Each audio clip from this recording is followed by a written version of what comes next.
இந்த வீடியோவில் solo levelling anime season 2 முடிஞ்சதுக்கப்புறம் இருக்கக்கூடிய கதையை தான் கவர் பண்ண போகிறோம். அதாவது சோலோ லெவலிங் சீசன் 3யோட கதையை தான் இந்த வீடியோவில் நல்லா தெளிவாக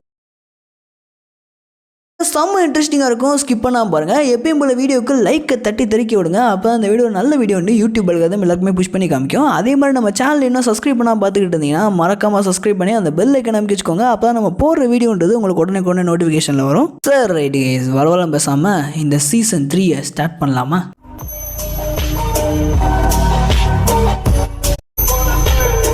அனிமையோட கடைசியில் பார்த்தீங்கன்னா நம்ம ஜின்பு ஒரு ரெட் கேட்குள்ளே போய் அதுக்குள்ளே இருக்க பீஸ்ட் எல்லாத்தையுமே நாக் அவுட் பண்ணுறதோட சோலோ லெவலிங் சீசன் 2 முடிச்சிருப்பாங்க. பட் ஆக்சுவலாக மாங்கால ஜின்பு இந்த டஞ்சனுக்கு போகிறதுக்கு முன்னாடி ஜின்புக்கு ஒரு மேசிவான பவர் அப்கிரேட் கொடுக்க ட்ரை பண்ணியிருப்பாங்க. அதை அனிமையில சுத்தமாக இக்னோர் பண்ணியிருப்பாங்க. பட் மாங்கா வைஸ் அந்த பேனல்லாம் நல்லா இருந்தனால நம்ம இந்த மாங்கா அப்கிரேட் ஒன்று இதுல இருந்தே ஸ்டார்ட் பண்ணலாம். மாங்கா வைஸ் நம்ம கண்டினியூ பண்ணுறதுனால நம்ம ஜின்பு சேர்மன் கோ கூட பேசிக்கிட்டு இருப்பான் இல்லையா, அதுலேருந்து இந்த மாங்காவை அப்படியே நம்ம கண்டினியூ பண்ண ஆரம்பிக்கலாம். நம்ம ஜின்பு இறந்து போனவங்களோட ஃபியூனரெல்லாம் அட்டன் பண்ணி முடிச்சதுக்கப்புறம் சேர்மன் கோ கூட பேசுறது வந்திருப்பான். அப்ப ஜின்பு சேர்மன் கோ கிட்ட இந்த மாதிரி நான் எனக்குன்னு ஒரு தனி கில்ட் ஆரம்பிக்க போறேன் அப்படின்ற மாதிரி சொல்லியிருப்பான். இதை கேட்ட சேர்மன் கோ, சோ நீயே ஒரு ஓன் கில்ட் ஆரம்பிக்கிறதுக்கு பிளான் பண்ணிக்கிட்டு இருக்கியா? நல்ல ஐடியா தான். ஒரு சர்டிஃபைடு எஸ்ராங் ஹண்டருக்கு கில்ட் மாஸ்டர் லைசன்ஸ்லாம் தேவையில்ல, நீ ஜஸ்ட் அசோசியேஷனுக்கு கால் பண்ணா போதும், மிச்சத்தை நாங்க பார்த்துப்போம் அப்படின்ற மாதிரி நம்ம கோ சொல்ல, இதை கேட்ட ஜின்பு ஓகே பரவாயில்லையே, நான் எஸ்ராங்க் இருக்கனால எனக்கு இந்த மாதிரி பெனிஃபிட்ஸ்லாம் கிடைக்குதா அப்படின்ற மாதிரி நம்ம ஜின்பு பேசிக்கிட்டு இருக்க, அப்ப நம்ம கோ ஜின்பு கிட்ட இந்த மாதிரி நீ ஜேஜு ஐலாண்ட்ல ஏதாச்சும் பேரியர் ஸ்பெல்ல கேஸ்ட் பண்ணியா அப்படின்ற மாதிரி கேட்கறாப்ல. இதை கேட்ட ஜின்பு என்ன சொல்றீங்க ஒன்னும் புரியல அப்படின்ற மாதிரி கேட்க, அதுக்கு சேர்மன் கோ,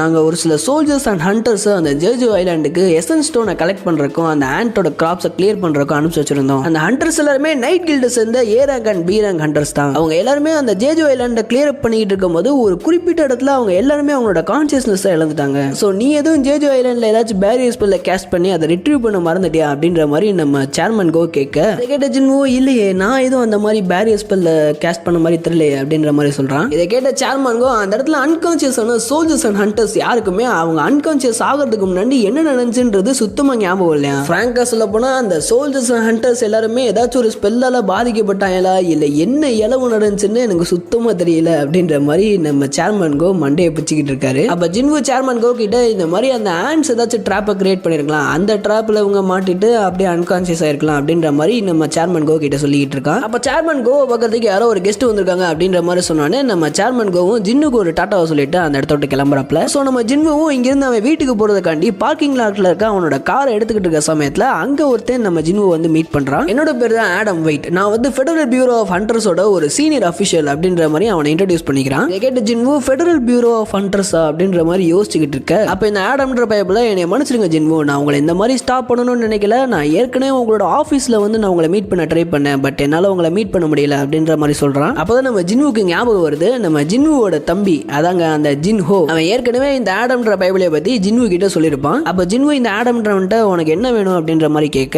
அதுக்கு இந்த ஆடம்ன்ற பைபிள நான் உங்ககிட்ட ஒரு இன்ஃபர்மேஷனை ஷேர் பண்றதுக்காண்டி தான் வந்தேன், இந்த இன்ஃபர்மேஷனை எந்த ஒரு கண்ட்ரியாலையும் எந்த ஒரு இன்ஸ்டிடியூஷனாலையும் ஷேர் பண்ண முடியாது, பட் என்னால ஷேர் பண்ண முடியும் அப்படின்ற மாதிரி அந்த ஆடம்ன்ற பைபிள சொல்றான். இதை கேட்ட ஜின்வு எதுக்காண்டி நான் அந்த இன்ஃபர்மேஷனை ஏன் கிட்ட சொல்றேன் அப்படின்ற மாதிரி கேட்க, அதுக்கு அந்த ஆடம், நாங்க எங்களோட இன்ஃபர்மேஷனை உங்களை மாதிரி ஆள் கூட ஷேர் பண்றதுனால எங்களுக்கு ஒரு சில பெனிஃபிட்ஸ்லாம் கிடைக்கும், அது மட்டும் இல்லாம நீங்க ஜேஜு ஐலாண்ட்ல பண்ண எல்லாத்தையுமே பார்த்து எங்க டெபுட்டி டைரக்டர் ரொம்ப இம்ப்ரெஸ் ஆயிட்டாரு, அதனால உங்களை அவரை நேர்ல மீட் பண்ணணும்னு ஆசைப்படுறாரு, மிச்ச எல்லாத்தையுமே அவர் எக்ஸ்பிளைன் பண்ணுவாரு அப்படின்ற மாதிரி இந்த ஆடம்ன்ற பைபிள சொல்றான். எல்லாத்தையும் கேட்ட ஜின்வு, டே போங்களா பொழப்பத்தவங்களா, எங்களுக்கு வேற வேலை இல்லையா அப்படின்ற மாதிரி அவனோட கார்ல ஏறி வீட்டுக்கு கிளம்ப பாக்குறான். அப்ப அந்த ஆடம்ன்றவன் அவங்களோட ஒரு முக்கியமான விஷயத்த சொல்ல மறந்துட்டே பாத்தீங்களா அப்படின்ற மாதிரி ஒரு விஷயத்த சொல்றான். இதை கேட்ட ஜின்வு, என்னடா சொல்ற, அப்கிரேடா அப்படின்ற மாதிரி செம்ம ஷாக் ஆகுறான். அப்ப ஆடம், உங்களை மாதிரியே பவர்ஸ் அவைக்கன் பண்ண இன்னொரு பீயிங்கால உங்களோட பவர்ஸ் அண்ட் எபிலிட்டிஸை என்ஹான்ஸ் பண்ண முடியும், அதாவது அப்கிரேட் பண்ண முடியும்ன்றத நீங்க இதுக்கு முன்னாடி எங்கேயாச்சும் கேள்விப்பட்டிருக்கீங்களா அப்படின்ற மாதிரி ஜின்வு கிட்ட கேட்கறான். ஏற்கனவே நம்ம ஜின்வு அவனோட பவர்ஸ் அப்கிரேட் பண்றதுக்கு வெறி கொண்டு சுத்திக்கிட்டு இருக்கான். இதுல எரியற நெருப்புல எண்ணெய் ஊத்துற மாதிரி உன்னோட பவர்ஸை என்னால ஈஸியா அப்கிரேட் பண்ண முடியும் அப்படின்ற மாதிரி ஜின்வு கிட்ட சொன்னா அவன் சும்மா இருப்பானா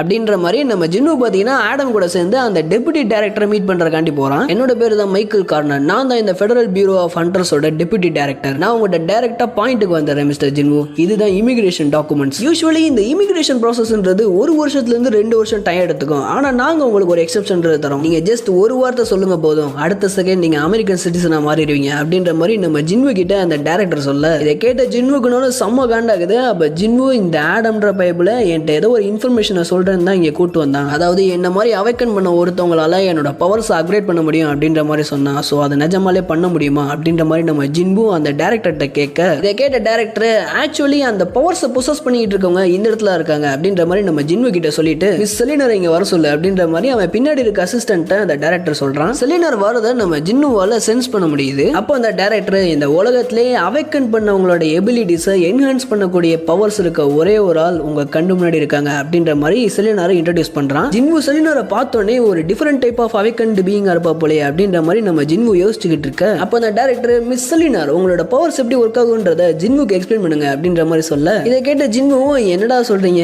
இவளால அதை பண்ண முடியுமா அப்படின்ற மாதிரி செலினரை பார்க்கறான். இதை நோட்டீஸ் பண்ண செலினரும் என்னை ஆரம்பத்தில் பார்க்குற எல்லாருமே என்னால் இதை பண்ண முடியுமா அப்படின்ற மாதிரி தான் பார்ப்பாங்க. ஆனால் ஒன்ஸ் நீ என்னோட பவரை டேஸ்ட் பண்ணிட்டனா போதும், அதுக்கப்புறம் என்னோட பவர்ஸ் வேணும்னு என்கிட்ட கெஞ்ச ஆரம்பிச்சிடுவேன் அப்படின்ற மாதிரி செலினா ஒரு ஆட்டிடியூடோட சொல்றா. உனக்கு ஏற்கனவே எல்லாம் நல்லா தெரிஞ்சிருக்கும், எல்லா அவைக்கன் பீயிங்குமே அவங்களோட ஸ்ட்ரென்த்துக்கு ஒரு லிமிட்ன்றது இருக்கு. அந்த லிமிட்டை எந்த ஒரு அவைக்கன் பீயிங்காலையுமே பைபாஸ் பண்ண முடியாது. ஸோ இதனாலேயே அவைக்கன் பீயிங் அவங்க ஸ்டார்டிங்ல என்ன ரேங்க் இருந்தாங்களோ, அதாவது A rank, B rank, C rank, அந்த மாதிரி எந்த ரேங்க்ல இருக்காங்களோ அதே ரேங்க்ல தான் கடைசி வரைக்குமே இருப்பாங்க. அன்லஸ் அந்த அவைக்கன் பீயிங் ஒரு செகண்ட் அவைக்கனிங் பண்ணா மட்டும்தான் அந்த அவைக்கன் பீயிங்கோட ஸ்ட்ரென்த்ன்றது இன்க்ரீஸ் ஆகும் அப்படின்றது எல்லா ஹண்டர்ஸ்க்கும் தெரிஞ்ச ஒரு காமனான ஃபேக்ட் தான் அப்படின்ற மாதிரி மிஸ் செலினா சொல்றா. அப்ப இதை கேட்ட ஜின்வு, ஆனா உன்னால அந்த நார்மல் அவைக்கன் பீயிங்கோட ஸ்ட்ரென்த் இன்க்ரீஸ் பண்ண முடியுமா, உன்னால அதை சேஞ்ச் பண்ண முடியுமா அப்படின்ற மாதிரி மிஸ் செலினார்ட்ட கேட்க, அதுக்கு செலினார் எஸ், ஒரு அவைக்கன் பீயிங்கோட பவர்ஸை என்னால் இன்க்ரீஸ் பண்ண முடியும். அவங்க இது வரைக்கும் பார்க்காத அடைய முடியாத ஒரு பொட்டன்ஷியலை என்னால் பண்ண வைக்க முடியும். ஒரு 3 ஸ்டேஜஸ் ஆஃப் ப்ராசஸ்க்கு அப்புறம் இந்த அவைக்கன் பீயிங்ஸோட பவர்ஸை அவங்களோட லிமிட்டை தாண்டி என்னால் பூஸ்ட் பண்ண வைக்க முடியும். சொல்லப்போனா நான் இந்த 3 ஸ்டேஜஸ் மூலமா அந்த அவைக்கன் பீயிங்கோட பவர்ஸை திரும்ப ரீஅவைக்கன் பண்ண வைக்கிறேன் அப்படின்ற மாதிரி சொல்லலாம். இல்லைனா அந்த அவைக்கன் பீயிங்கோட ட்ரூ பொட்டன்ஷியலை நான் வெளியே கொண்டு வரேன்ற மாதிரியும் சொல்லலாம் அப்படின்ற மாதிரி செலினார் சொல்ல, இதை கேட்ட டேரக்டரும் அவங்க சொல்ற எல்லாமே உண்மைதான். ஆனால் செலினார் இந்த பவர் பூஸ்ட் பண்ணதுக்கு அப்புறம் அவங்களுக்கு ஒரு லாங் பீரியட் ஆஃப் ரெஸ்ட்ன்றது தேவைப்படும். சொல்லப்போனா ஒரு வருஷத்துக்கே 3-4 பேரோட பவர்ஸ் மட்டும் தான் இன்க்ரீஸ் பண்ண முடியும் அப்படின்ற மாதிரி அந்த டேரக்டர் சொல்ல, இதை கேட்ட ஜின்வு, இவரால் மற்றவங்களோட பவர்ஸை பூஸ்ட் பண்ண முடியும்னா இது ஒரு செம்ம அமேசிங்கான எபிலிட்டியா இருக்கே அப்படின்ற மாதிரி யோசிச்சுட்டு, இந்த ப்ராசஸ்லாம் முடிஞ்சதுக்கு அப்புறம் என்னோட உடம்புல என்ன எஃபெக்ட்ன்றது ஏற்படும் அப்படின்ற மாதிரி செலினார்ட்ட கேட்கறான். அதுக்கு செலினார், இந்த பவர்ஸ்ன்றது ஒருத்தவங்களுக்கு வேரி ஆகும். நீ இந்த 3 ஸ்டேஜஸை கம்ப்ளீட் பண்ணி முடிச்சதுக்கு அப்புறம் உன்னோட ஹோல் பவர்ஸ்ல 20-30% எக்ஸ்ட்ரா இன்க்ரீஸ் ஆகலாம் அப்படின்ற மாதிரி செலினார் சொல்ல, இதை கேட்ட ஜின்வு 20-30% இன்க்ரீஸ் ஆகுமா, இது வேற மாதிரி இருக்கே. டாங்ஸோ பைபிள் எதுக்கு எல்லாத்தையும் எதிர்த்துட்டு அமெரிக்காவை சூஸ் பண்ணன்றது எனக்கு இப்போதான் புரியுது. எந்த ஒரு ஹண்டரா இருந்தாலும் இந்த மாதிரியான ஆஃபரை வேணும்னு சொல்லவே மாட்டான் அப்படின்னு நம்ம ஜின்வு அவனோட மனசுல நினைச்சிட்டு, வேற யாராச்சும் செலினாரோட பவர்ஸை கண்டுபிடிச்சிட்டா நீங்க என்ன பண்ணுவீங்க அப்படின்ற மாதிரி கேட்க, அதுக்கு அந்த டைரக்டர், செலினாரோட சேஃப்டிக்கு நாங்க பொறுப்பு, அது மட்டும் இல்லாம நாங்க செலினாருக்கு தேவையான சேலரியை கொடுக்கறதுனால செலினார் நாங்க சொல்றவங்களோட பவர்ஸை அவைக்கன் பண்ணுவாங்க. சோ செலினாரோட இந்த பவர்ஸை நாங்க உங்களுக்கு ஒரு கிஃப்டா தரோம் மிஸ்டர் ஜின்வு அப்படின்ற மாதிரி டைரக்டர் சொல்ல, இதை கேட்ட ஜின்வு, கிஃப்டா அப்படின்னா நான் உங்களோட ஆஃபருக்கு சைன் பண்ணாதான் இந்த பவர்ஸை தருவேன் அப்படின்ற மாதிரி எந்த ஒரு இதுவும் கிடையாதா அப்படின்ற மாதிரி கேட்க, அதுக்கு அந்த டைரக்டர், ஒன்ஸ் நீங்க இந்த ஃபெடரல் பியூரோவோட ஹண்டரா மாறிட்டீங்கன்னா உங்களுக்குன்னு தனி பெனிஃபிட்ஸ்ன்றது நாங்க தருவோம். அதே சமயத்துல நீங்க எங்களோட டாப் பிரியாரிட்டியா இருப்பீங்க. இன் அடிஷன் அமெரிக்கால இருக்க எந்த ஒரு கில்டு வேணாலும் நீங்க சூஸ் பண்ணி அது கூட ஒரு பெஸ்ட் கான்ட்ராக்ட்ன்றத நாங்க உங்களுக்கு போட்டு தருவோம் அப்படின்னு இந்த டைரக்டர் பேசிட்டு இருக்கும் போதே செலினா நடுவில் வந்து, இங்க பாடுறா சும்மா வளன்னு பேசாத சரியா ஜின்வு, நாங்க உனக்கு இந்த பவர்ஸை கிஃப்டா தான் தரோம் அப்படின்ற மாதிரி செலினா சொல்ல, அதுக்கு டைரக்டர், செலினா சொன்ன மாதிரியே நாங்க உங்களுக்கு இந்த பவர்ஸை கிஃப்டா தான் தரோம். ஸோ ஜின்வு உங்களோட பெர்மிஷனோட இந்த பவர் லிஃப்டிங் ப்ராசஸை ஸ்டார்ட் பண்ணிடலாமா அப்படின்ற மாதிரி அந்த டைரக்டர் கேட்க, அதுக்கு ஜின்வு கொஞ்சம் ஷாக் ஆகி, என்னடா சொல்றீங்க, எனக்கு இந்த பவர்ஸை சும்மா வாத்துறீங்க அப்படின்ற மாதிரி கேட்க, டைரக்டர், இந்த பவர்ஸை ஜஸ்ட் ஒரு காம்ப்ளிமெண்டரி சர்வீஸ் மாதிரி வச்சுக்கோங்களேன் மிஸ்டர் ஜின்வு அப்படின்ற மாதிரி சொல்றான். அப்ப செலினா ஜின்வுவோட கையை பிடிச்சு, இங்க பாரு, என்னோட கண்ணை நல்லா பாரு, இதுதான் இந்த பவர் லிஃப்டிங்கோட ஃபர்ஸ்ட் ஸ்டெப், ஸோ என்னோட கண்ணை மட்டும் நல்லா பாரு அப்படின்ற மாதிரி செலினா சொல்ல, அப்ப இந்த டைரக்டர் பைப்ல அவ்வளவுதான், ஜின்வு நம்மளோட ட்ராப்ல மாட்டிக்கிட்டான் அப்படின்ற மாதிரி யோசிச்சுக்கிட்டு இருக்க, செலினார் அவளோட மனசுக்குள்ள கான்ஃபிடென்ட்டா, இந்த ஜின்வு பையன் இந்த ப்ராசஸோட ஸ்டார்டிங்ல வேணா ரொம்ப கூலா காமா இருக்கலாம், ஆனா இந்த ப்ராசஸ் முடிகிறப்போ கண்டிப்பா இந்த பைப்ல ஆஃபர் பேப்பர்ல சைன் அப் போட்டுரும். கோட்டோ ரியூஜி ஒரு ஸ்ட்ராங்கான நேஷனல் லெவல் ஹண்டரா இருந்தாலும் அவன் பண்ண முடியாத இவன் பண்ணிருக்கான். இது வரைக்கும் பார்க்காத பவர்ஸை வச்சு இவன் ஜேஜு ஐலாண்ட் ரைடவே கம்ப்ளீட் பண்ணிருக்கான். ஸோ இவனோட பவர்ஸ் எந்த அளவுக்கு இருக்குன்றத பார்க்கலாமே அப்படின்ற மாதிரி செலினார் அவளோட பவர்ஸை யூஸ் பண்ணி ஜின்வுவோட மைண்டுக்குள்ள போயிடுறா. அந்த செலினார் போன இடம்ன்றது அப்படியே ஃபுல்லா பிச் பிளாக்கா கவர் ஆயிருக்கு. அப்ப செலினார் என்னடா நடக்குதுங்க அப்படின்ற மாதிரி சுத்தி பார்த்துக்கிட்டு இருக்கப்போ அங்க ஒரு ஃபேஸ்ன்றது செலினார் முன்னாடி அப்பியர் ஆகுது. அதை பார்த்த செலினார் அப்படியே பயத்துல மிரண்டு போய் கத்துன்னு கத்த ஆரம்பிக்கிறா. இதை பார்த்த காட்ஸ் எல்லாருமே ஜின்வு தான் செலினார் என்னமோ பண்ணிட்டான்னு நினைச்சு ஜின்வு மேல அவனோட கன்ஸ் எல்லாம் பாயிண்ட் பண்றாங்க. அப்ப இதை பார்த்த டைரக்டர், டே முட்டா பயிலுடா, என்னடா பண்ணிக்கிட்டு இருக்கீங்க, நிறுத்துங்கடா அப்படின்ற மாதிரி எல்லாத்தையும் ஸ்டாப் பண்றான். ஜின்வுக்குனால செம்ம ஷாக்கு, ஏமா செலினார் உனக்கு என்னம்மா ஆச்சு, நல்லா தானே இருக்க அப்படின்ற மாதிரி கேட்க, இந்த பக்கம் நம்ம டேரக்டரும் என்னாச்சு செலினார், எதுக்கு இப்படி பயந்துகிட்டு இருக்க, உனக்கு எதுவும் உடம்பு சரியில்லையா அப்படின்ற மாதிரி கேட்க, இதை கேட்ட செலினார் எதுவுமே சொல்லாம அப்படியே பயத்துல நடுங்கிட்டு இருக்கா. அப்ப டேரக்டர், ஜின்வோ எங்களை மன்னிச்சிருங்க, இன்னைக்கு செலினாருக்கு ஏதோ உடம்பு முடியல போல, சோ நம்ம இந்த ப்ராசஸை இன்னொரு நாளைக்கு வச்சுக்கலாமே, ஆடம் ஜின்வோ வீட்டுல கொண்டு போய் விட்டுரு அப்படின்ற மாதிரி நம்ம ஜின்வோ அப்படியே வெளியே அனுப்புறான். ஜின்வோ போனதுக்கு அப்புறம் டேரக்டர் செலினார் கிட்ட என்ன நடந்துச்சு அப்படின்ற மாதிரி கேட்க, அதுக்கு செலினார் அப்படியே பயத்துல நடுங்கின மாதிரியே, அவன் தாண்டா ராஜா, அதுவும் பவர்ஃபுல்லானவன் அப்படின்ற மாதிரி சொல்றான். இதை கேட்ட டேரக்டர் செம ஷாக் ஆகி, நீ சொல்றதெல்லாம் வச்சு பார்த்தா அவன் நேஷனல் லெவல் ஹண்டர்ஸ்க்கு ஈக்குவலான பவர் லெவல்ல இருக்கானா அப்படின்ற மாதிரி கேட்க, அதுக்கு செலினாரு, இல்ல என்னால அதெல்லாம் சொல்ல முடியல, இந்த மாதிரியான பவர்ஸ் அதுக்கு முன்னாடி சென்ஸ் பண்ணதே இல்லை, அவன் ஒரு ராஜா, அதுவும் ஆர்டினரியானவே கிடையாது, அவனை நான் என்னோட பவர்ஸை வச்சு பார்க்கும்போது அவனும் என்னைய பார்த்துக்கிட்டு இருந்தான், ஆனா அந்த சமயத்துல என்னைய பார்த்துக்கிட்டு இருந்தது ஜின்வு கிடையாது, அவனுக்குள்ள இருந்த ஒரு பயங்கரமான டார்க்னஸ், அதுதான் என்னைய பார்த்துக்கிட்டு இருந்துச்சு. அது மட்டும் இல்லாமல் அவனோட பவர்ஸுக்கு லிமிட்டே கிடையாது அப்படின்னு நம்ம செலினா சொல்கிறதோட அப்படியே கட் பண்ணி இந்த பக்கம் ஒரு ப்ளூ கேட்டை கட்டுறாங்க. இந்த ப்ளூ கேட்டை கிளியர் பண்ணுறக்காண்டி ஒரு குரூப் ஆஃப் மெம்பர்ஸ் இந்த கேட்டுக்குள்ளே வந்திருக்காங்க. அதில் ஒருத்தனை பார்த்து பயந்து நடுங்குறான், யார் ராணி அப்படின்ற மாதிரி அந்த பைபிளை கேட்க, அவனுக்கு எதிர்த்தாப்புல நிற்கிறது வேற யாரும் இல்லை, ஃப்ராஸ்ட் மோனார்ச். இந்த ஃப்ராஸ்ட் மோனார்ச்சை நம்ம அனிமேலேயே பார்த்துருப்போம், பீஸ்ட் மோனார்ச் கூட ஃப்ராஸ்ட் மோனார்ச்சும் வந்திருப்பான். இந்த ஃப்ராஸ்ட் மோனார்ச் ஏதோ ஒரு வெசல் மாதிரியான பீயிங்கை தேடிக்கிட்டு இருக்கான் போல. நான் தேடிக்கிட்டு இருக்க ஃப்ராக்மெண்ட்ஸ் ஆஃப் பிரில்லியன்ட் லைட் நீ கிடையாது அப்படின்னு நம்ம ஃப்ராஸ்ட் முன்னாடி பேசிக்கிட்டு இருக்கும் போதே அவனுக்கு பின்னாடி இன்னொரு கேட் ஒன்று அப்பியர் ஆகுது. அந்த கேட்ல இருந்து புதுசா ஒருத்தர் வெளியே வரான். இவனும் பாத்தீங்கன்னா கிட்டத்தட்ட ஒரு மோனார்ச் தான். அதாவது நம்ம ஏற்கனவே பார்த்த பீஸ்ட் மோனார்ச் அப்புறம் ஃப்ராஸ்ட் மோனார்ச் மாதிரியே இவனும் ஒரு மோனார்ச் தான். பட் இவன் என்ன மோனார்ச்ன்றதை இந்த இடத்துல சொல்லல, சொல்ல போனா இவன் மோனார்ச்ன்றதே இந்த இடத்துல சொல்லல. சோ கதையோட ஓட்டத்திலேயே இவன் என்ன மோனார்ச் அப்படின்றத போக போக பார்க்கலாம். கதைக்கு புதுசா வந்த இந்த மோனார்ச்சோட பேரு யோகுமோண்ட். கரெக்டா தான் சொல்றேன்னு நினைக்கிறேன், தப்பா சொன்னா கொஞ்சம் மன்னிச்சுக்கோங்க. அப்ப யோகுமோண்ட் ஃப்ராஸ்ட் மோனார்ச் கிட்ட, நான் இங்க வந்ததுக்கு காரணம் அந்த ஈஸ்ட் சைடுல இருக்க லேண்ட பத்தி பேசுறதுக்காண்டி தான் அப்படின்ற மாதிரி சொல்றாரு. இதை கேட்ட ஃப்ராஸ்ட் மோனார்ச், ஓ அந்த குப்பையா, அந்த இடத்துல ஷேடோ மோனார்ச் இருக்கான், எனக்கு தெரிஞ்சு நீ தான் அந்த இடத்தோட இன்சார்ஜ் நினைச்சேன், நீ இல்லையா அப்படின்ற மாதிரி நம்ம ஃப்ராஸ்ட் மோனார்ச் யோகுமோண்ட்ட கேட்க, அப்ப யோகுமோண்ட் ஃப்ராஸ்ட் மோனார்ச் கிட்ட, இந்த மாதிரி ரூலர்ஸ் வந்து லெகியாவை சவுத் சைடுல ரிலீஸ் பண்ண போறாங்களா, சோ அவனோட இடத்த நான் எடுத்துக்க போறேன் அப்படின்ற மாதிரி நம்ம யோகுமோண்ட் சொல்றாப்ல. இதை கேட்ட ஃப்ராஸ்ட், ஷேடோ மோனார்ச் என்ன பண்ண போற அப்படின்னு கேட்க, அதுக்கு யோகுமோண்ட், இந்த ஆர்கிடெக்ட் அவனோட வேலையை கரெக்டா பார்க்குற வரைக்கும் நம்ம அதை பத்தி கவலைப்படணும்ன்ற அவசியம் இல்லை. அது மட்டும் இல்லாம நான் இன்னொரு ஒரு இன்ட்ரெஸ்டிங்கான நியூஸ் வச்சிருக்கேன், the greatest fragment of brilliant light அது இங்கே தான் இருக்கு அப்படின்ற மாதிரி நம்ம யோகுமோண்ட் சொல்ல, இதை கேட்ட ஃப்ராஸ்ட் சிரிச்சுக்கிட்டு, இன்ட்ரெஸ்டிங்கா இருக்கே, நீ இது சொல்றக்காண்டி தான் இங்க வந்தியா, நீ அதை வச்சு என்ன பண்ண போற, ஒருவேளை நீ அதை என்கிட்ட கொடுக்கணும்னு ஆசைப்பட்டனா எனக்கு எந்த ஒரு பிரச்சனையும் இல்லை, பட் இந்த இடத்துக்கு நம்ம ரெண்டு பேரும் தானா வரல, அவன் தான் இந்த இடத்துக்கு நம்மளை வர வச்சிருக்கான், போய் இவன மாதிரியான ஆள்கிட்ட ஃபிராக்மெண்ட் ஆஃப் பிரில்லியன்ட் லைட் இருக்கு, எதுக்காண்டி அவன் நம்மளை விட்டு போனான்றது எனக்கு சுத்தமா புரியல, ஒருவேளை அவன் நம்மளோட பிளானை தான் தடுக்க ட்ரை பண்ணிக்கிட்டு இருக்கானோ அப்படின்ற மாதிரி நம்ம ஃப்ராஸ்ட் முன்னாடி பேசிக்கிட்டு இருக்கும் போது அவரை நோக்கி எவனோ ஒருத்தர் நடந்து வர மாதிரி காமிச்சுக்கிட்டு இருந்தாங்க. அது வேற யாரும் இல்ல, நம்ம ஜின்வுவோட அப்பா தான். இவர் இந்த ஃப்ராஸ்ட் முன்னாச்சும் யோகா மட்டும் பேசிக்கிட்டு இருந்ததை கேட்டுக்கிட்டு இருந்திருப்பாரு போல.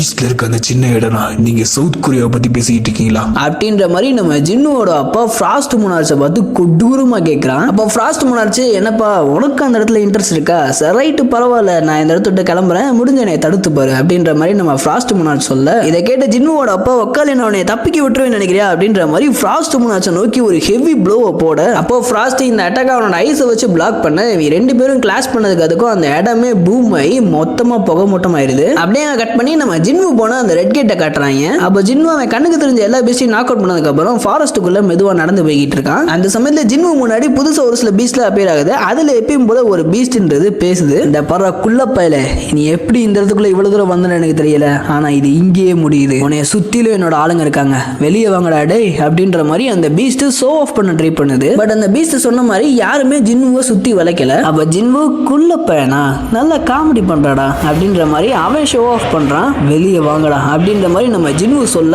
பார்த்தா அந்த ஃபாரஸ்ட்டுக்குள்ள இருந்து பீஸ்ட் வரதுக்கு போல நம்ம ஜின்னுவோட ஷேடோ சோல்ஜர்ஸ் எல்லாருமே வராங்க. வரவங்க சும்மா வரல, அந்த பேசுற பீஸ்ட் சொல்லியிருக்கும் தெரியுமா உன்னை சுத்தி வளைச்சாச்சுன்னு, அந்த சுத்தி வளைச்ச எல்லா பீஸ்டையுமே இந்த ஷேடோ சோல்ஜர்ஸ் அடிச்சு நாக் அவுட் பண்ணி தூக்கி முன்னாடி போட்டு வராங்க. இதுக்கப்புறம் நம்ம ஷேடோ சோல்ஜர்ஸ்க்கும் அங்க இருக்க பீஸ்ட் எல்லாத்துக்குமே ஒரு மிகப்பெரிய சண்டை நடக்குது. இந்த சமயத்துல நம்ம இக்ரிஸ், டஸ்க், டேங்க், பெரு, அயன்னு எல்லாருமே அட்டி பொழந்துகிட்டு இருக்காங்க.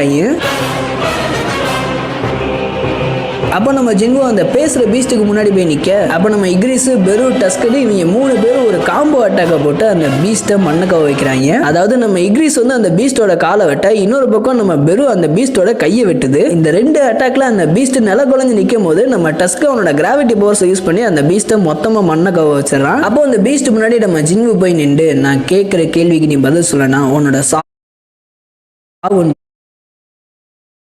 வழி இல்லாம இருக்கும் அப்படின்ற மாதிரி நம்ம ஜின்வோ சொல்றான். எப்பயுமே நம்ம ஜின்வோ இந்த மாதிரி பீஸ்டிங்க கிட்ட ஏதாச்சும் கேள்வி கேட்டானா அதுங்களுக்குள்ள ஒரு கிளிச் மாதிரி நடந்து அதுங்க அப்படியே மறுபடியும் சொன்னதே சொல்லிக்கிட்டு இருக்கும் இல்லையா, அதே மாதிரி தான் இந்த இடத்துல நடக்குது. அப்ப ஜின்வோ, இந்த தடவை என்னால எதையுமே லேர்ன் பண்ண முடியல, இந்த சிஸ்டம்ன்றது ரொம்ப இன்ட்ரெஸ்டிங்கா இருக்கு சார். ரைட்டு, எனக்கு எந்த ஒரு பிரச்சனையும் இல்லை, போக போக எல்லாத்தையுமே கத்துக்கலாம். நான் அந்த ஜேஜு ஐலாண்ட் ரைடு அப்போ என்னோட 100வது லெவல் அப்டெயின் பண்ணேன். அதுக்கு ஏகப்பட்ட ரெக்வயர்மெண்ட்ஸ்ன்றது கிடைச்சிருக்கு போலே. இது என்ன, இது ஏதோ ஒரு கர்ஸ்ட் ரேண்டம் பாக்ஸ்ல இருந்து ஒரு கீ கிடைச்சிருக்கு அப்படின்ற மாதிரி நம்ம ஜின்வோ யோசிச்சுக்கிட்டு இருக்க, சிஸ்டம்ல இந்த கீயோட இன்ஃபர்மேஷனை காட்டுது. இந்த கீன்றது உங்களை கேரிட்டன் டெம்பிளுக்கு கூட்டிட்டு போகும் அப்படின்ற மாதிரி அந்த இன்ஃபர்மேஷனை சொல்ல, இதை பார்த்த ஜின்வோ, கேரிட்டன் டெம்பிள் நான் மறக்க நினைச்சாலும் என்னால மறக்க முடியாத இடமாச்சு அது. அந்த டபுள் டஞ்சனை என்னால மறக்க முடியுமா? இந்த சிஸ்டம்ன்றது நான் ஆரம்பிச்ச இடத்துக்கு என்னை திரும்ப கூட்டு போகுது. ஆனா இப்ப எல்லாம் மாறிடுச்சு. நானே அந்த இடத்துக்கு வரணும்னு தான் நினைச்சுக்கிட்டு இருந்தேன். ஆனா நீ ஏன் நான் வரதுக்காண்டி வெயிட் பண்ணிட்டு இருக்கேன்னா வெயிட் பண்றான், நான் வரண்டா அப்படின்னு நம்ம ஜின்ஹோ சொல்றதோட அப்படியே கட் பண்ணி இந்த பக்கம் நம்ம ஜின்ஹோவை காட்டுறாங்க. அப்ப நம்ம ஜின்ஹோவை பத்தி ஆன்லைன்ல தப்பா பேசுற எல்லாத்தையுமே நம்ம ஜின்ஹோவோட தம்பி ஜின்ஹோ ஆன்லைன்லயே வச்சு எல்லாரையுமே சூ பண்றான். இப்படி ஜின்ஹோவை பத்தி தப்பா பேசின எல்லாரையுமே நம்ம ஜின்ஹோ ஆன்லைன்லயே வச்சு செஞ்சதுக்கு அப்புறம் செம்ம டயர்டா சேர்ல சாய சடனா அந்த இடத்துக்கு ஜின்ஹோ அப்பீர் ஆகி, என்ன தம்பி வேலை அதிகமா அப்படின்ற மாதிரி கேட்கறான். இதை பார்த்த ஜின்ஹோ, யாராவே திடீர்னு வரான் திடீர்னு போறான் அப்படின்னு மனசுல நினைச்சிட்டு, இல்லண்ணே பெருசா எந்த வேலையும் இல்லை, நீங்க என்ன இந்த பக்கம் அப்படின்ற மாதிரி நம்ம ஜின்ஹோவை பார்த்து கேட்க, அதுக்கு ஜின்ஹோ, நான் இப்பதான் ஒரு டஞ்சனை கிளியர் பண்ணிட்டு வரேன், நீ வேற நம்ம கில்ட் ஆரம்பிக்கிறதுக்கு நிறைய காசு வரும்னு கேட்டலையா, சோ அதனாலதான் இதெல்லாம் எடுத்துட்டு வந்திருக்கேன் அப்படின்ற மாதிரி நம்ம ஜின்ஹோ ஒரு பை நிறைய மானா கிறிஸ்டல்ஸை காட்டுறான். இதை பார்த்த ஜின்ஹோ, அடியாத்தி இவ்வளவு மானா கிறிஸ்டல்ஸா, ஏதோ ஹை ரேங்க்ல கேட்டு கிளியர் பண்ணிட்டு வந்திருக்கீங்க போல, நான் நீ வேற மாதிரி, நான் இது போதும், நம்ம எம்ப்ளாயிஸ்லாம் சம்பளம் கொடுக்கறத பத்தி யோசிக்கணும்ன்ற அவசியமே இல்லை, இதை வச்சு நான் எல்லாம் பார்த்துப்பேன் அப்படின்ற மாதிரி நம்ம ஜின்ஹோ பேசிக்கிட்டு இருக்கான். இதை கேட்ட ஜின்ஹோ, எம்ப்ளாயிஸா, நம்ம கில்டுக்கு இன்னும் எம்ப்ளாயிஸ்லாம் தேவைப்படுமா அப்படின்ற மாதிரி ஜின்ஹோட்ட கேட்க, அதுக்கு ஜின்ஹோ, மறந்துட்டீங்களா, ஒரு கில்டு ஆரம்பிக்கிறதுக்கு மொத்தம் 3 பேர் தேவை, guild master, vice guild master, அப்புறம் ஒரு தேர்ட் பர்சன். நம்ம டீம்ல இப்போ guild master, vice guild master 2 பேர் இருக்கோம், இன்னும் ஒரு ஆள் சேர்க்கணும். பட் இப்படி 3வது சேர்க்கிற பர்சன் ஏதோ ஏனதானு இருக்க கூடாது. இதை தவிர்த்து இன்னொரு முக்கியமான விஷயம் இருக்கு, நம்மளோட கில்டு பேர் என்னன்றதை நம்ம டிசைட் பண்ணணும் அப்படின்ற மாதிரி ஜின்ஹோ சொல்ல, அப்ப ஜின்ஹோ, டேய் நான் கூட நீ ஏதோ ஒரு சீரியஸான விஷயத்த சொல்ல வரேன்னு நினைச்சேன்டா அப்படின்ற மாதிரி சொல்றான். அதுக்கு ஜின்ஹோ, நான் இது ஒரு முக்கியமான மேட்டர் தானா, நான் நம்ம கில்டுக்கு ஏகப்பட்ட பேரை யோசிச்சேன், அதாவது உங்க பேரோட ஃபர்ஸ்ட் லெட்டர், என் பேரோட ஃபர்ஸ்ட் லெட்டர், உங்க பேரோட லாஸ்ட் லெட்டர், என் பேரோட லாஸ்ட் லெட்டர்னு ஏகப்பட்ட பேரை யோசிச்சேன். பட் அது எதுவுமே நல்லா இல்ல, என்ன பேர் வைக்கிறேன்னு தெரியல அப்படின்ற மாதிரி நம்ம ஜின்ஹோ புலம்பிக்கிட்டு இருக்க, அப்ப நம்ம ஜின்ஹோ, நம்மளோட கில்டு பேர் ஏன் சோலோ பிளே கில்டுன்னு வைக்க கூடாது அப்படின்ற மாதிரி ஜின்ஹோட்ட கேட்க, இதை கேட்ட ஜின்ஹோ, என்னடா பேர் இது, கேவலமா இருக்கு அப்படின்ற மாதிரி யோசிச்சுக்கிட்டு இருக்க, அப்ப நம்ம ஜின்ஹோ அந்த பேருக்கு விளக்க வேற கொடுக்குறான். அதாவது நம்ம கில்டுல எப்போதுமே ஒருத்தவங்க சோலோவா தானே ஹண்ட் பண்ண போறோம், சோ இந்த சோலோ பிளே கில்டு நல்லா தானே இருக்கு அப்படின்ற மாதிரி நம்ம ஜின்ஹோட்ட கேட்க, அப்ப ஜின்ஹோ, இவர் என்ன காமெடி பண்ணிக்கிட்டு இருக்காரா இல்ல நிஜமா தான் சொல்லிக்கிட்டு இருக்காரா அப்படின்ற மாதிரி கொடூரமா யோசிச்சுக்கிட்டு இருக்கான். அந்த சமயத்துல யாரோ கதவு தட்டுற மாதிரி தெரியுது. யாருன்னு நம்ம ஜின்ஹோ கதவு திறந்து பார்த்தா அடுத்த செகண்டே உறைஞ்சு போய் நிக்கிறான். அப்ப நம்ம ஜின்ஹோ, யார் அது அப்படின்ற மாதிரி எட்டி பார்த்து அவனு மிரண்டு போய் நிக்கிறான். அப்படி 2 பேரும் முன்னாடி நிக்கிறது வேற யாரும் இல்ல, நம்ம ஹண்டர் சாஹே தான். அப்ப ஜின்ஹோ சாஹே கிட்ட, உனக்கு என்ன இங்க வேலை, நீங்க என்ன பண்ணிக்கிட்டு இருக்க அப்படின்ற மாதிரி கேட்க, அப்ப சாஹே கொஞ்சம் தயக்கப்பட்ட மாதிரியே, அதாவது நான் உன்னோட கில்டுல சேரணும்னு ஆசைப்படுறேன் அப்படின்ற மாதிரி நம்ம ஜின்ஹோ கிட்ட சொல்றா. இதை கேட்ட ஜின்ஹோ, என்னடா நடக்குறீங்க அப்படின்ற மாதிரி யோசிச்சுட்டு, என்ன அந்த சோய் ஜங்கின் உன்னை அந்த கில்டுல இருந்து வெளியே அனுப்பிச்சு விட்டானா, இல்ல ஹண்டர் அசோசியேஷனோட சேர்மன் ஏதாச்சும் பேசி உன்னை இங்க அனுப்பிச்சு விட்டாரா அப்படின்ற மாதிரி நம்ம ஜின்ஹோ கேட்க, அதுக்கு சாஹே, அப்படிலாம் எதுவும் இல்ல, சேர்மன்லாம் எதுவும் சொல்லல, அதே மாதிரி அந்த கில்டுல இருந்து என்னை வெளியே அனுப்பல அப்படின்ற மாதிரி சொல்றான். இதை கேட்ட ஜின்ஹோ, அப்புறதுக்கு என்னோட சோலோ பிளே கில்டுல நீ சேரணும்னு ஆசைப்படுற அப்படின்ற மாதிரி நம்ம சாஹே இதுக்கு சாஹே, அப்படிலாம் எதுவும் இல்லை, சேர்மன்லாம் எதுவும் சொல்லல, அதே மாதிரி அந்த கில்டுலேருந்து என்னை வெளியே அனுப்பல அப்படின்ற மாதிரி சொல்றான். இதை கேட்ட ஜின்ஹோ, அப்புறதுக்கு என்னோட சோலோ பிளே கில்டில் நீ சேரணும்னு ஆசைப்படுற அப்படின்ற மாதிரி நம்ம சாஹேட்ட கேட்க,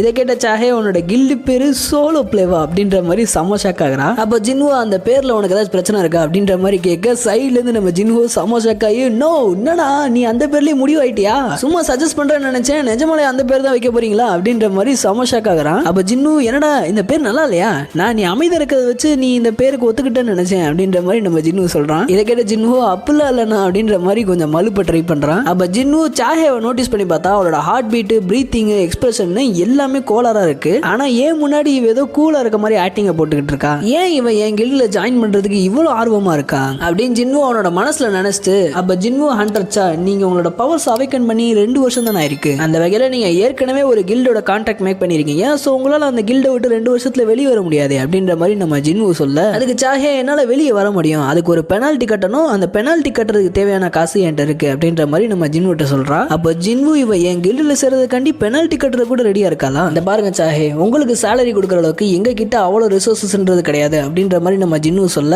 அதுக்கு சாஹே எனக்கு அதெல்லாம் தேவையில்லை, நான் இருக்கிறத வச்சு பார்த்துப்பேன் அப்படின்ற மாதிரி சொல்றா. இதை கேட்ட ஜின்னு ஏமா ஏன் என் கில்டுல ஜாயின் பண்ணதுக்கு நீ இவ்வளவு பிடிவாதம் இருக்கு அப்படின்ற மாதிரி நம்ம சாஹேட்ட கேட்க, அப்ப சாஹே அவளோட மனசுக்குள்ள அதை எப்படா நான் உன்கிட்ட சொல்லுவேன், நான் அதை சொன்னேன்னா நீ என்னை ஒரு முட்டா பொண்ணுன்னு கூட நினைப்பியே, ஆரம்பத்துல உன்னோட சென்ட் எனக்கு ரொம்ப பிடிச்சிருந்துச்சு, அதுக்கப்புறம் நீ ஒரு எஸ்ராங் ஹண்டரா மாறின, இருந்தாலும் நீ ஒரு கெட்டவன் கிடையாதுன்றதை நான் புரிஞ்சுக்கிட்டேன். நான் ஜேஜு ஐலாண்ட் ரைடை பத்தி யோசிச்சு பயப்படக்கூடாதுன்னு என்னதான் முயற்சி பண்ணாலும் நான் ஜேஜு ஐலாண்ட்ல பயந்தேன், நர்வஸ் ஆனேன், ஏன் ஈவன் சாகுற ரேஞ்சுக்கு போனேன். ஆனா நீ தான் என்னைய சாவுல இருந்து திரும்ப கூட்டிட்டு வந்த, அது எல்லாமே நான் ஒரு கனவுன்னு நினைச்சேன். ஆனா ஹண்டர் அசோசியேஷன் சேர்மன் எல்லாத்தையும் சொன்னதுக்கு அப்புறம் தான் அது எதுவுமே கனவு கிடையாது, எல்லாமே நிஜம்ன்றதை நான் புரிஞ்சுக்கிட்டேன். நான் அப்பவே சாக வேண்டியவ, ஆனா நீ என் கூட இருந்து என்னைய காப்பாத்தின, அதே மாதிரி நீ என் கூட கடைசி வரைக்கும் இருக்கணும்னு ஆசைப்படுறேன் அப்படின்னு நம்ம சாஹே அவளோட மனசுக்குள்ள நினைச்சிட்டு வெக்கத்துல என்ன பண்ணணும்னு தெரியாம அவளோட மூஞ்சியை மறைச்சிட்டு பிளஸ் பண்ணிட்டு இருக்கா. இதை பார்த்த ஜின்னு இவ என்ன நினைச்சுக்கிட்டு இருக்கா, ஒருவேளை என்கிட்ட சொல்ல முடியாத ஏதாச்சும் ஒரு காரணமா இருக்குமோ, ஏன் என் கொஸ்டினுக்கு ஆன்சர் பண்ண மாட்டேங்கிறா, அது மட்டும் இல்லாம இவ ஏன் பிளஸ் பண்றா, ஏதாச்சும் என்கிட்ட இருந்து மறைக்கிறாளா, அப்படி என்னத்தை என்கிட்ட இருந்து மறைக்கிறா, ஒருவேளை என் கில்டுல ஜாயின் பண்ணணும் ரொம்ப நாளா பிளான் போட்டுக்கிட்டு இருந்தாலும், சரி சாஹே நான் கேட்கிற கேள்விக்கு பதில் சொல்லுங்க அப்படின்ற மாதிரி நம்ம ஜின்னு சாஹேட்ட கேட்க, அதுக்கு சாஹே நான் கம்ஃபர்டபுளா இருக்கணும்னு ஆசைப்படுறேன், பட் நான் இதுக்கு முன்னாடி அப்படி இருந்ததே இல்லை அப்படின்ற மாதிரி நம்ம சாஹே சொல்றான். இதை கேட்ட ஜின்னு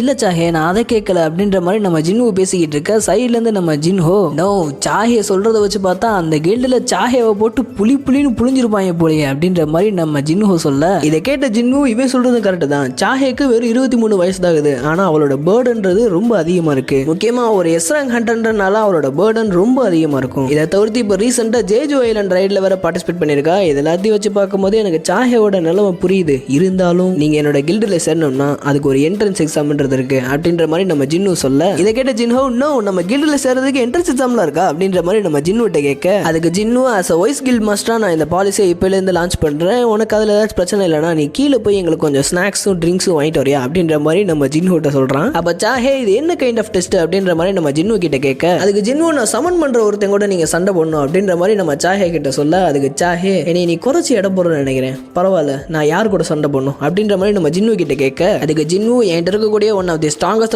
சமனிக்கு தான் உன்னை எதிர்த்து நான் யூஸ் பண்ண போறேன் அப்படின்ற மாதிரி ஜின்னு சொல்ல, இதை கேட்ட சாஹே ஃபைட் எப்போ வச்சுக்கலாம் அப்படின்னு கேட்ட உடனே நம்ம ஜின்னு உனக்கு ஒன்றும் பிரச்சனை இல்லைனா இப்பவே அசோசியேஷன்ல இருக்க ஜிம்னாசியர்ல இந்த டெஸ்ட்டை வச்சுக்கலாம் அப்படின்ற மாதிரி நம்ம ஜின்னு சொல்லிட்டு, அவனோட மனசுக்குள்ள இந்த மாதிரி அசோசியேஷனோட ஜிம்னாசியன்றது இந்த இடத்துல இருந்து ரொம்ப தூரமாச்சு, பேசாம என்னோட ஷேடோ எக்ஷன் ஸ்கில்ல வச்சு ஒரு இடத்துல இருந்து இன்னொரு இடத்துக்கு 2 பேரை மூவ் பண்ண முடியுதான்றதை டெஸ்ட் பண்ணி பார்க்கலாமா அப்படின்ற மாதிரி நம்ம ஜின்னு அவனோட மனசுக்குள்ள நினைச்சுக்கிட்டு இருக்கும் போதே சாஹே கதவை திறந்து வெளியே போக ட்ரை பண்றா. அப்ப ஜின்னு ஒரு நிமிஷம் இல்லை நாம அப்படி போக வேணாம், என்கிட்ட வேற ஒரு வழி இருக்கு அப்படின்ற மாதிரி சாஹே கிட்ட சொல்றான். இதை கேட்ட சாஹே என்னடா சொல்ல வர அப்படின்ற மாதிரி முழிச்சுக்கிட்டு இருக்க, அப்ப சாஹேவை நம்ம ஜின்னு நெருக்கமா கட்டி பிடிச்சு எக்ஸ்சேஞ்ச் அப்படின்ற மாதிரி சொல்ல, இவங்க 2 பேருமே அந்த பில்டிங்ல இருந்து அசோசியேஷனோட ஜிம்னாசியத்துக்கு எக்ஸ்சேஞ்ச் ஆயிடுறாங்க. இப்படி இவங்க எக்ஸ்சேஞ்ச் ஆன சமயத்துல நம்ம ஜின்ஹோ ஸ்நாக்ஸ் எடுத்துட்டு உள்ள வரான். பார்த்தா அந்த இடத்துல நம்ம ஜின்னு இருக்கிறதுக்கு பதிலா ஜின்னுவோட ஷேடோ சோல்ஜர் ஒருத்தர் நின்றுகிட்டு இருக்கான். அவன் ஜின்னு கண்டி கொண்டு வந்த ஸ்நாக்ஸை புடிங்கி தின்னுட்டு என்னடா உனக்கு வேணுமா அப்படின்ற மாதிரி ஜின்ஹோவை பாக்குறான். அப்படியே கட் பண்ணி நம்ம ஜின்னு அண்ட் சாஹேவை காட்டுறாங்க. சாஹே இவங்க டெலிபோர்ட் ஆகி ஜிம்னாசியத்துக்கு வந்ததை பார்த்தோன்னே செம்ம ஷாக் ஆகிறா. அப்போ ஜின்னு அவனோட மனசுக்குள்ள ஷேடோ எக்ஸ்சேஞ்சுன்றது கிட்டத்தட்ட ஒரு கேட் மாதிரி தான் ஒர்க் ஆகுது. ஷேடோ சோல்ஜர் எந்த இடத்துல இருந்தாலும் சரி அவனை யூஸ் பண்ணி நான் எங்க வேணாலும் எக்ஸ்சேஞ்ச் ஆகிக்க முடியும். அதே சமயத்தில் என் கூட இன்னொரு பர்சனையும் ஒரு இடத்துல இருந்து இன்னொரு இடத்துக்கு டெலிபோர்ட் பண்ண முடியுது. ஸோ இதெல்லாம் வச்சு பார்த்தா நான் நினைச்சா உலகத்தோட இன்னொரு மூலைக்கு கூட ஈஸியாக போயிட்டு வர முடியும் போலயே. ஆனால் என்ன இந்த ஷேடோ எக்ஸ்சேஞ்ச் பண்ணி முடிச்சதுக்கு அப்புறம் அதோட கூல்டம் டைம்ன்றது 3 மணி நேரம் எடுத்துக்குது அப்படின்ற மாதிரி நம்ம ஜின்னு அவனோட மனசுக்குள்ள நினைச்சிட்டு சரி சாஹே நம்மளோட டெஸ்ட்டை ஸ்டார்ட் பண்ணலாமா அப்படின்ற மாதிரி நம்ம ஜின்னு சாஹேட்ட கேட்க, அப்போ சாஹே ஒரு நிமிஷம் நான் என்னோட வெப்பனை எடுத்துட்டு வரல அப்படின்ற மாதிரி ஜின்வு கிட்ட சொல்ல, இதை கேட்ட ஜின்வு அந்த மண்வெட்டியை பத்தி பேசுறியா அப்படின்ற மாதிரி நம்ம ஜின்வு சாஹேட்ட கேட்க, அப்ப சாஹே செம்ம எம்பரேஸ் ஆகி அது என்னோட வெப்பன் கிடையாது அப்படின்ற மாதிரி ஜின்வு கிட்ட சொல்றா. நான் சும்மா ஜோக் தான் பண்ணேன் அப்படின்ற மாதிரி ஜின்வும் சொல்றான். அப்ப சாஹே இந்த ஜிம்ன்றது ஹண்டர்ஸ் கொரியர்ன்றனால இந்த இடத்துல ஸ்பேர் வெப்பன்ஸ்ன்றது நிறைய இருக்கும். அந்த வெப்பன்ஸ் எல்லாமே ஸ்ட்ராங்கஸ்ட் ஆனது, கிரேட் ஆனது அந்த மாதிரிலாம் சொல்ல முடியாது. பட் ஸ்பேர் பண்றதுக்கு அதுவே போதும் அப்படின்ற மாதிரி நம்ம சாஹே ஒரு ஸ்டோரேஜ் ஓபன் பண்றா. பார்த்தா அந்த இடத்துல ஏகப்பட்ட ஸ்பேரிங் வெப்பன்ஸ்ன்றது இருக்கு. அதுல நம்ம சாஹே அவளுக்கு சூட்டபிளா ஒரு ஸ்வாட் எடுத்துட்டு நான் ரெடி ஆயிட்டேன், சண்டை போடலாமா அப்படின்ற மாதிரி நம்ம ஜின்வு கிட்ட கேட்கறா.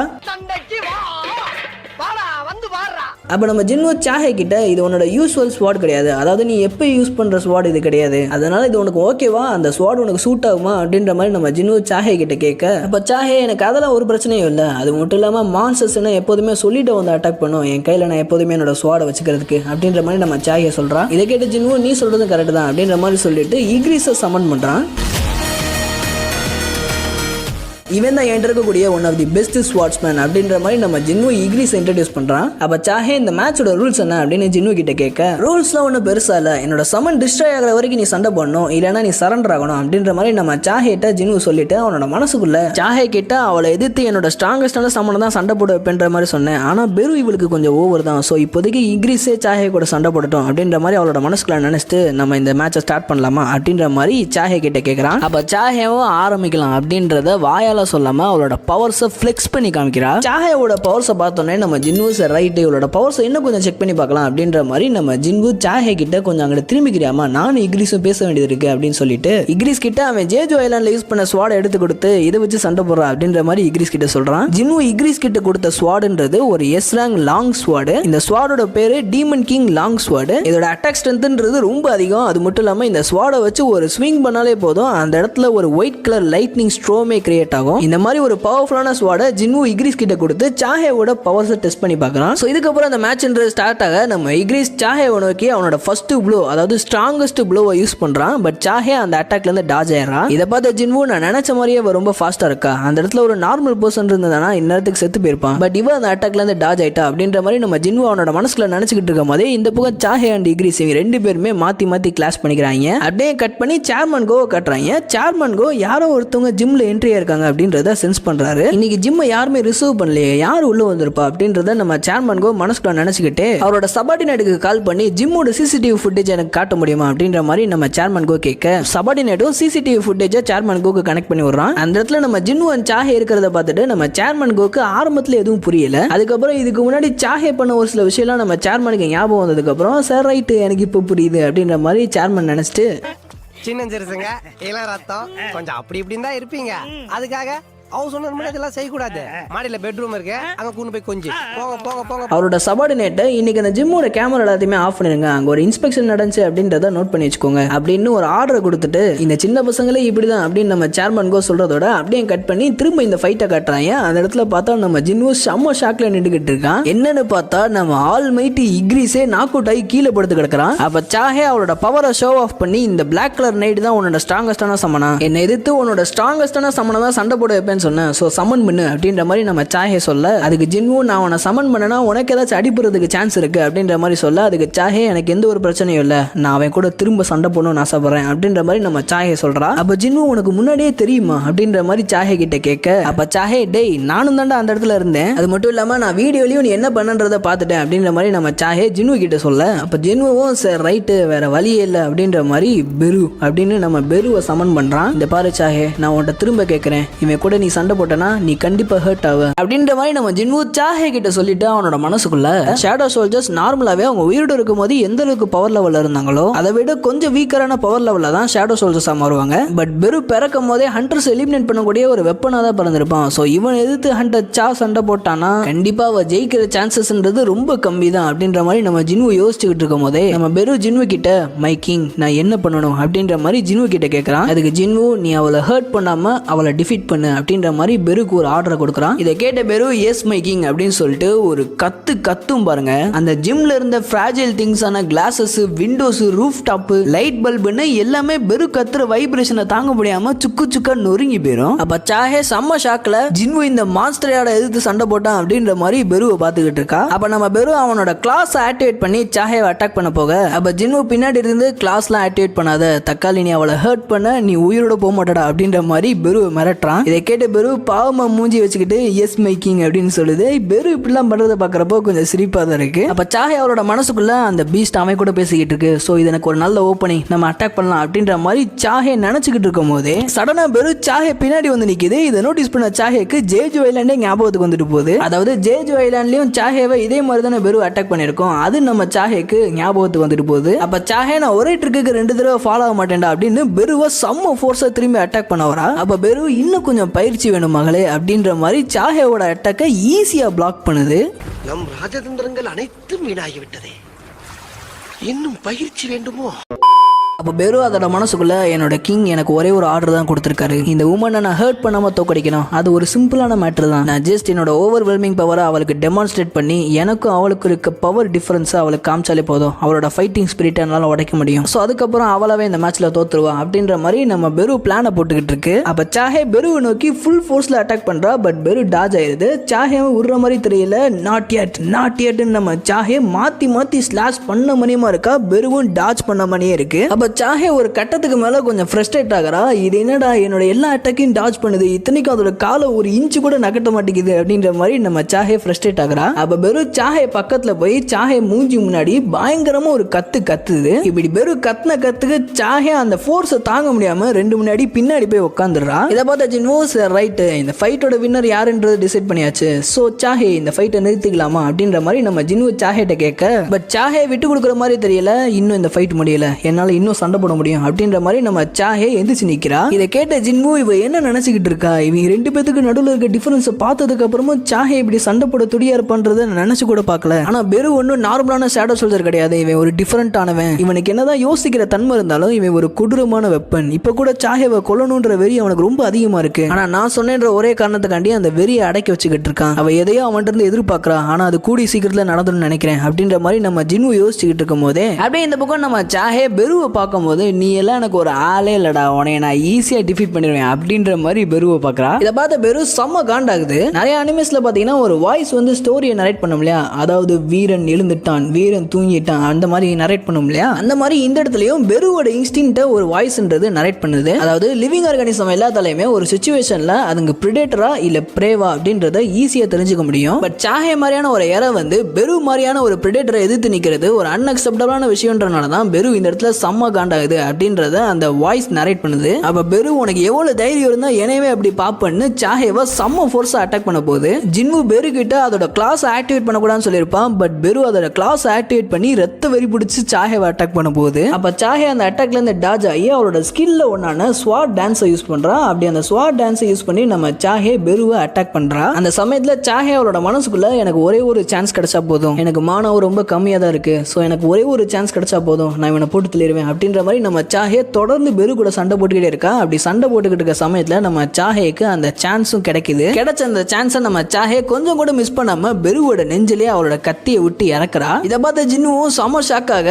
அப்ப அந்த நரேட் பண்ற வாய்ஸ் திரும்ப பேச ஆரம்பிக்குது. ஒரே ஒரு சிங்கிள் மூமெண்ட், அந்த சிங்கிள் மூமெண்ட்ல பெருவோட கான்சியஸ்னஸ் அவனோட பழைய கமாண்ட் ஒன்ன ஞாபகப்படுத்துது. அந்த கமாண்ட்ன்றது நம்ம பெரு பிறக்கும் போதே அவன் குயின் இருந்து ரிசீவ் பண்ண கமாண்ட். அந்த குயின் கொடுத்த கமாண்டை நம்ம பெருவால மறக்க முடியல. அதே சமயத்துல அந்த கமாண்ட்ன்றது நம்ம பெருவோட நேச்சுரல் இன்ஸ்டிங்க்டாவே மாறிடுச்சு. அந்த கமாண்டை நம்ம பெருவால இக்னோர் பண்ணவும் முடியல. அந்த குயின் கொடுத்த கமாண்ட் எனிமீஸ் எல்லாத்தையுமே கில் பண்ணணும். ஸோ பெருவோட கான்சியஸ்னஸ்ல இருந்த அந்த கமாண்ட்ன்றது ஆக்டிவேட் ஆகி பெருவோட நேச்சுரல் இன்ஸ்டிங்க்ட்ன்றது வேலை செய்ய ஆரம்பிக்குது. அதாவது பெரு சாஹேவா அவரோட எனிமியா கன்சிடர் பண்ணி சாஹேவா போட்டுதல போறான். கிட்டத்தட்ட பெரு ஒரு பீஸ்ட் மோடுக்கே ஆக்டிவேட் ஆகி செம்ம பயங்கரமா சாஹேவா அட்டாக் பண்ண போறான். இதை பார்த்த ஜின்வோ நிறுத்துறா அப்படின்ற மாதிரி நம்ம பெருவை சொல்ல, பட் பெரு நிறுத்துற மாதிரியே தெரியல. அப்ப சாஹேவோ ரைட்ரா சோலி முடிஞ்சு அப்படின்ற மாதிரி கண்ணை மூட்டு உட்காந்துருக்க அந்த இடத்துல ஒரு பெரிய பிளாஸ்ட்ன்றே நடக்குது. அங்க இருக்க புகையெல்லாம் கலைஞ்சதுக்கு அப்புறம் பார்த்தா நம்ம பெருவோட கையை ஜின்வு பிடிச்சி ஸ்டாப் பண்ணிருக்கான். சாஹேக்கு இதை பார்த்து செம்ம ஷாக்கு. அப்ப ஜின்வு நான் அவனை சண்டே ஸ்டாப் பண்ண சொல்லி ஆர்டர் கொடுத்தேன் அப்படின்ற மாதிரி பெரு கிட்ட சொன்னேன்னு பெரு பயந்து போய் பின்னாடி 10 அடி தள்ளி போய் நிக்குது. ஜின்வு சாஹே கிட்ட நீ நல்லா தானே இருக்க அப்படின்னு கேட்க சாஹேவும் எனக்கு எந்த பிரச்சனையும் இல்லை அப்படின்ற மாதிரி சொல்றா. பெரு பயத்துல மைக்கிங் என்ன எதுவும் பண்ணிடாதீங்க, எனக்கு கொஞ்சம் மர்சி காட்டுங்க, நான் இனிமேல் இந்த மாதிரி பண்ண மாட்டேன் அப்படின்ற மாதிரி மண்டி போட்டு மன்னிப்பு கேக்குது. ஜின்வும்